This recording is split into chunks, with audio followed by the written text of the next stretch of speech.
জানিয়ে দেব সর্বশেষ আপডেট বাংলা সংবাদ ও শুরুতেই শিরোনাম। চায়ের দোকানে কথা কাটাকাটির জেরে সংঘর্ষ, আহত 50।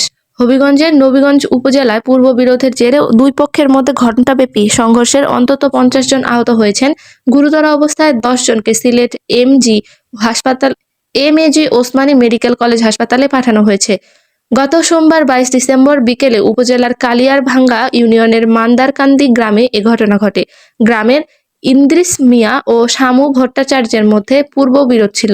গত সোমবার স্থানীয় বাজারের একটি চায়ের স্টলে তাদের মধ্যে কথা কাটাকাটি থেকে ঘটনার সূত্রপাত ঘটে।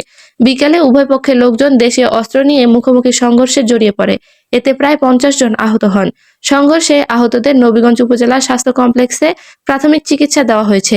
তাদের মধ্যে গুরুতর অবস্থার 10 জনকে সিলেট হাসপাতালে পাঠানো হয়। খবর পেয়ে পুলিশ ও সেনাবাহিনী ঘটনাস্থলে পৌঁছে পরিস্থিতি নিয়ন্ত্রণে আনে।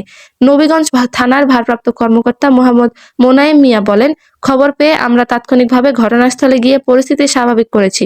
বর্তমানে এলাকা শান্ত রয়েছে।